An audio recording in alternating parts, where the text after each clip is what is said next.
नमस्कार बच्चों, आज का हमारा पाठ है कवितावली, जो उत्तरकांड से लिया गया है और इसके कवि तुलसीदास जी हैं।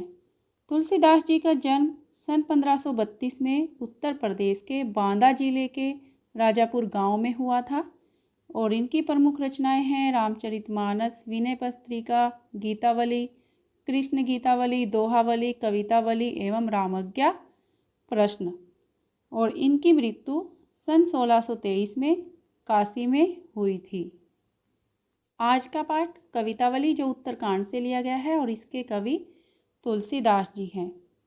यहाँ पाठ में प्रस्तुत कवितावली के पहले छंद में उन्होंने दिखलाया है कि संसार के अच्छे बुरे समस्त लीला प्रपंचों का आधार पेट की आग का दारुण गहन यथार्थ है।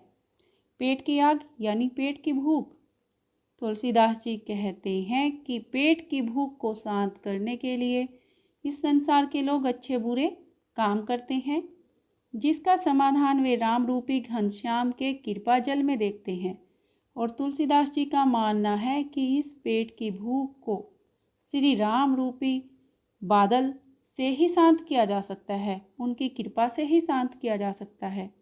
इस प्रकार उनकी राम भक्ति पेट की आग बुझाने वाली तथा जीवन के यथार्थ संकटों का सामना करने वाली है और साथ ही जीवन को आध्यात्मिक मुक्ति देने वाली भी है। और दूसरे छंद में तुलसीदास जी ने प्रकृति और शासन की विषमता से उपजी बेकारी व गरीबी की पीड़ा का यथार्थ चित्रण किया है और उसकी उपमा दशानन से की है। यहाँ तुलसीदास जी ने गरीबी को दशानन अर्थात रावण कहा है। और तीसरे छंद में भक्ति की गहनता और समानता में उपजे भक्त हृदय के आत्मविश्वास का सजीव चित्रण किया है, जिसमें समाज में व्याप्त जात पात और धर्म के विभेदक दुराग्रहों के तिरस्कार का साहस पैदा होता है। यहाँ तुलसीदास जी जाति पाति का विरोध करते हैं। इस प्रकार तुलसी की भक्ति भेदभाव मूलक सामाजिक राजनैतिक माहौल में अधिक प्रासंगिक है। किसबी किसान कुल बनिक भिकारी भाट, किसबी मजदूर, कुल परिवार, बनिक व्यापारी, भिकारी भीख मांगने वाले और भाट राजाओं की प्रशंसा में गीत गाने वाले। चाकर चपल नट चोर चार चेटकी, चाकर नौकर चपल नट बहुत तेजी से उछल कूद करने वाले अर्थात करतब दिखाने वाले और चोर चोरी करने वाले। चार दूत, चेटकी बाजीगर, पेट को बढ़त गुण गढ़त चढ़त गिरी, पेट को बढ़त पेट के लिए, गुण गढ़त अनेक कलाएं सीखते हैं, अनेक विद्याएं सीखते हैं, चढ़त गिरी पहाड़ों पर चढ़ते हैं। अटत गहनगन अहन अखेटकी, अटत घूमना, गहनगन घने जंगल में, अहन दिन, अखेटकी शिकारी। ऊंचे नीचे कर्म धर्म अधर्म करी, ऊंचे नीचे कर्म अच्छे बुरे काम करते हैं, धर्म अधर्म करी धर्म और अधर्म के काम करते हैं। पेट ही को पचत बेचत बेटा बेट की, और पेट ही को पचत पेट को पालने के लिए बेचत बेटा बेटगी, बेटा और बेटी को भी बेच देते हैं। तुलसी बुझाई एक राम घनश्याम ही ते, बुझाई का अर्थ है यहाँ शांत करना और राम घनश्याम का अर्थ है श्री राम रूपी मेघ अर्थात श्री राम रूपी बादल।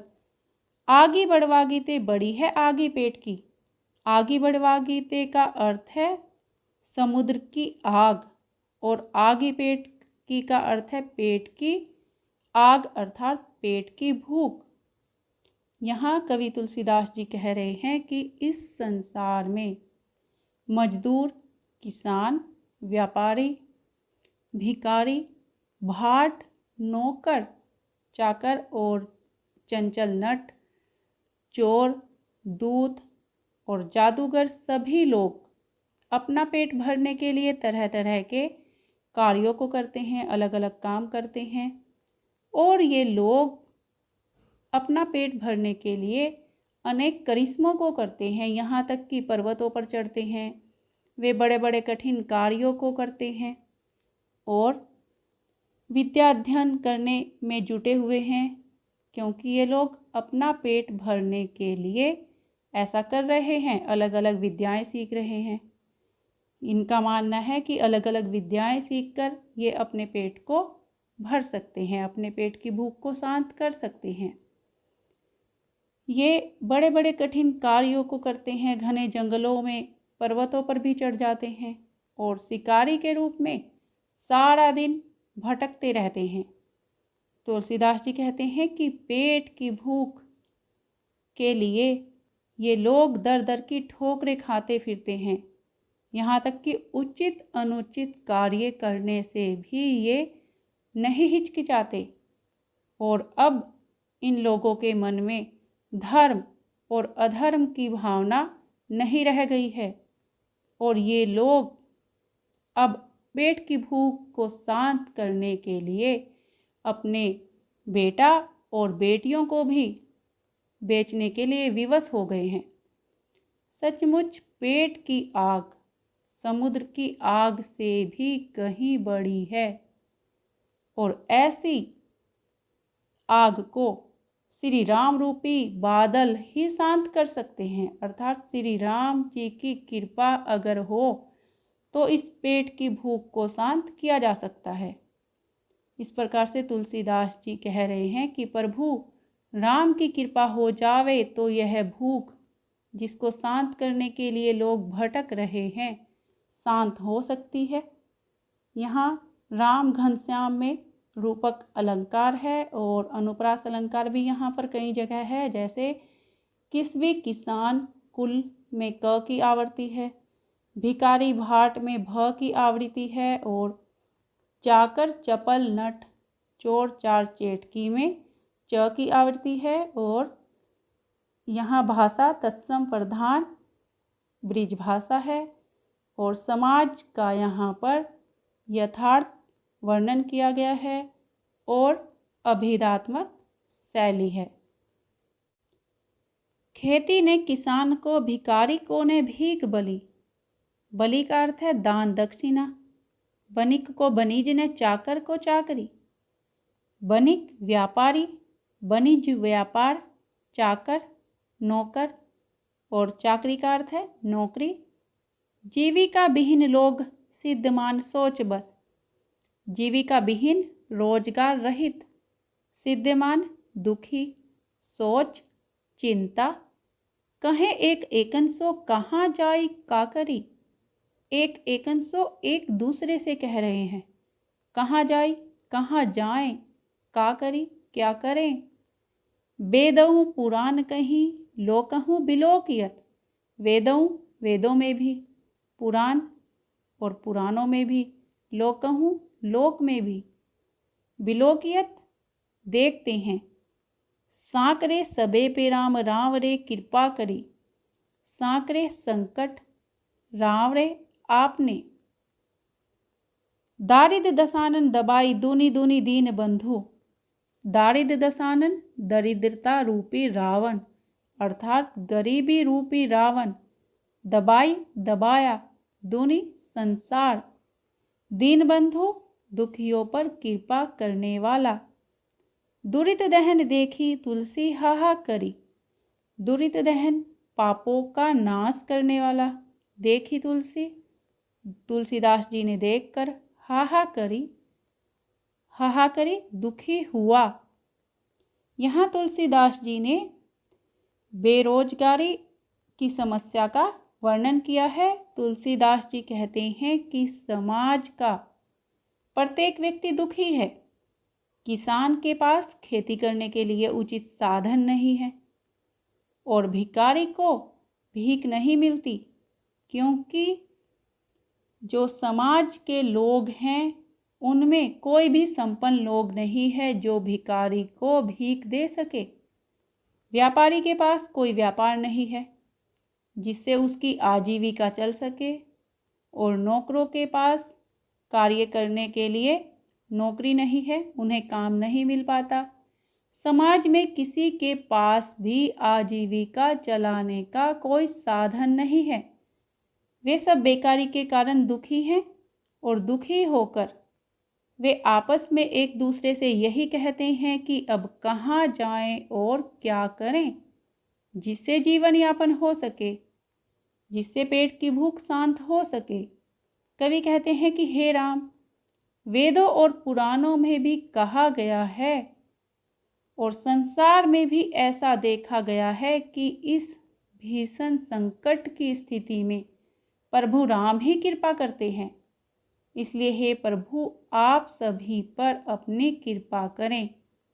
आज समाज का प्रत्येक व्यक्ति पीड़ित है, प्रत्येक व्यक्ति दुखी है, और हे दीन दुखियों की रक्षा करने वाले दीन बंधु, हे श्री राम, इस समय संपूर्ण समाज को गरीबी रूपी रावण ने दबा रखा है, अर्थात अपने चंगुल में फंसा रखा है और चारों ओर पापों की ज्वाला जल रही है।